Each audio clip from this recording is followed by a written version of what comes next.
Viewpoint, a video podcast powered by American Muslim Today, the non-profit media platform. I'm your host, Rifat Malik. Today we're going to talk about a story of moral conflict, systemic failure, and a resignation that speaks volume.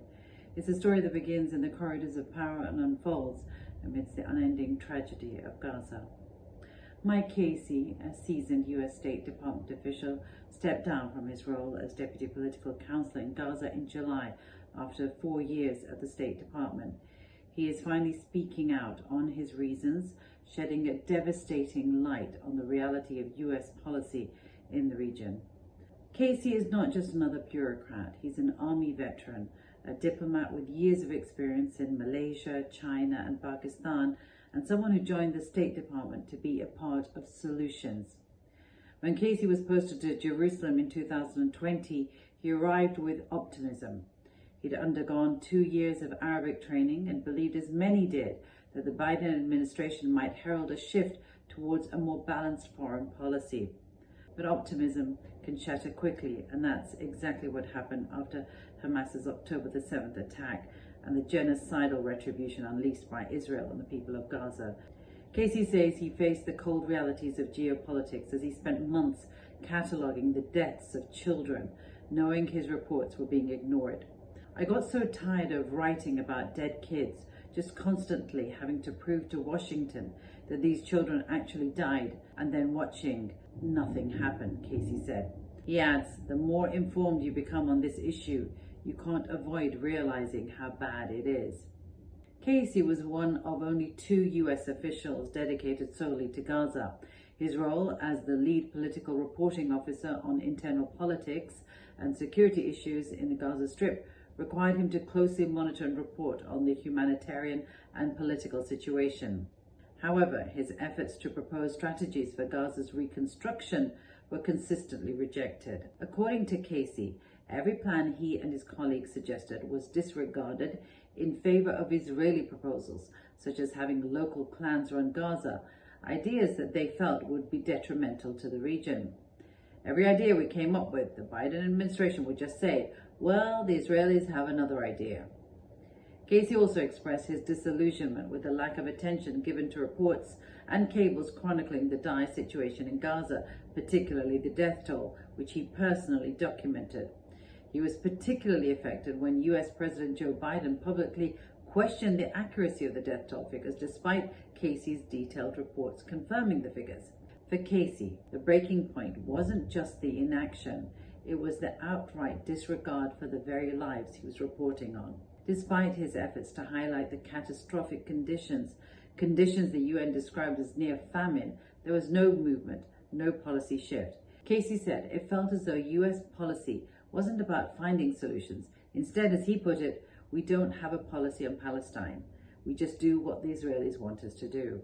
His resignation reveals a profound systemic failure. I was too embarrassed to continue being an American diplomat, he said. I knew I couldn't go to another assignment and function.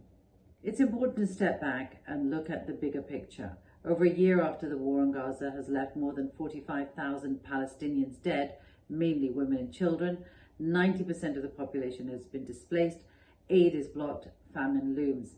Amnesty International and others are accusing Israel of genocide as the humanitarian crisis worsens. Gaza received 500 aid trucks before the war daily, now just 65, a drop so steep it barely scratches the surface of what's needed. Casey's dejection is evident when he says, what's the point of me writing this stuff if you're just going to disregard it?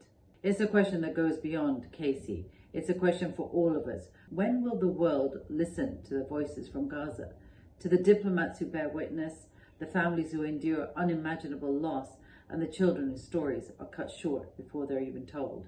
Casey is not the first US official to step down since the start of Israel's brutal crackdown in Gaza.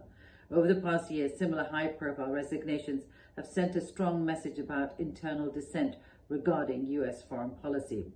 The former Director of Political and Military Affairs, Josh Paul, resigned on October 17, 2023, in protest against the Biden administration's decision to continue supplying military aid to Israel amid its military actions in Gaza. Since then, they have been a consistent critic of Israel and Biden's policy. He's been joined by Andrew Miller, the former Deputy Assistant Secretary for Israeli-Palestinian Affairs, and Anel Shalin, who resigned as a Foreign Affairs Officer, as well as Hala Rarit, who was a diplomat focused on Palestinian issues. Paul perhaps summarizes the position of them all when he says, "It is my opinion that Israel is committing war crimes in its actions in Gaza right now. And it's not just my opinion. I've actually heard from officials across government, including elected officials at a very senior level, who share that opinion but aren't willing to say it in public." These resignations highlight a significant shift within the parts of the US diplomatic corps as officials increasingly voice their opposition to policies they perceive as enabling ongoing violence and humanitarian crises in Gaza.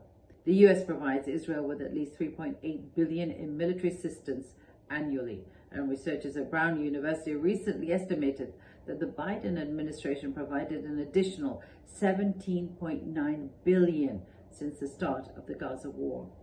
Is it any wonder that many argue America is complicit in genocide against the Palestinian people?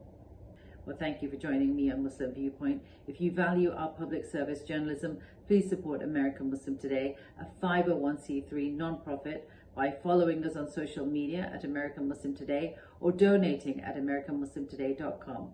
And before you go, don't forget to hit the subscribe button. Until next time, I'm Rifat Malik.